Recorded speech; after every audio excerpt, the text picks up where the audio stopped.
Hi, I'm Dr. Bertice Berry, and I want to tell you a story.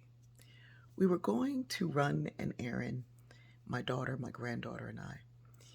And it took us about an hour and a half to run the errand. On the way to run the errand, we saw a woman who was walking in the opposite direction. And I looked and I said, "It is too hot for this. Maybe she's going right there to the store." About an hour and a half, we come back and we're way up the road, almost to our house. And we still see this woman.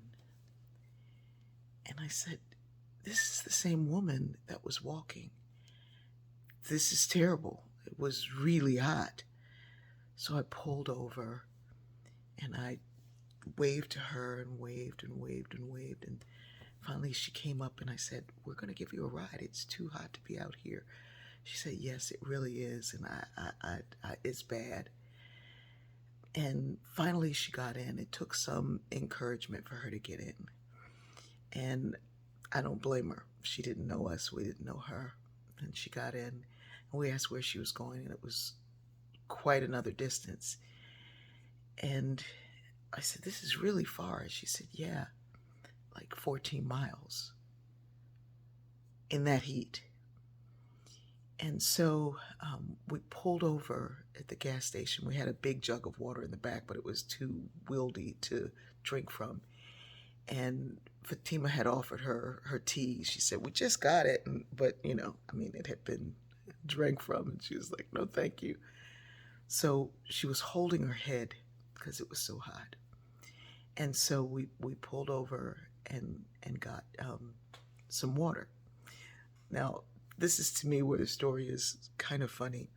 Fatima said, "I went in and I saw some water by the door, but it was that water that just comes from a hose. And then I looked and there was some in the cooler that had electrolytes. And so I got that because I looked at that other water and I was like, we're better than that. We don't give our worst to our friends."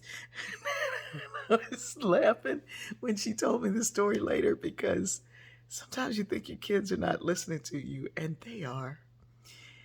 And so we go this long way and we couldn't quite find it. And so she was going to have me drop her off where in another neighborhood and just walk the rest of the way because she couldn't really place the place. And it was kind of back in.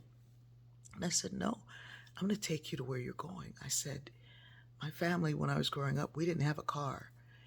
And I walked all over my city. I walked everywhere. If I wanted to get somewhere, I had to walk to it." And she said, "Really? You?" And in that moment,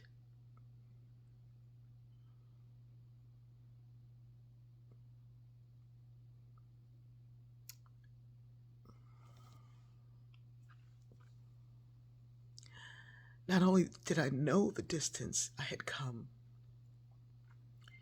I could feel it from this stranger telling me, "You've come a long way." Just in that, "Really, you?" And my daughter looked like, I don't even know what it would be like to catch a bus. My granddaughter was in her booster seat just riding and looking. And so I gave the woman my number and I said, "If you are ever anywhere and you need a ride, please call me. If I'm sleeping, if I'm here, if I'm home, I'll get up and I'll come and give you a ride." And she said, "Well, even today?" And I said, "Yeah." And so she was going to see if her friend was home. And I thought, well, how do you walk this far? And then I thought, no, you don't get to judge this story. You either offer help without judgment, or you keep riding like everybody else. When I was a girl, on my way to church, walking, members of our church would see me walking.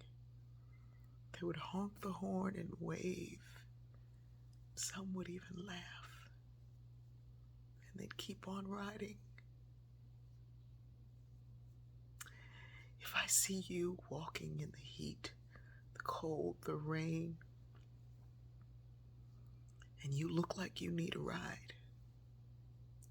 I'm going to give it to you because I know what it is to walk and have folks pass you by. I love you. And the only way we get there is to use the stuff that was the stuff of our own life to make this world a better place. I love you.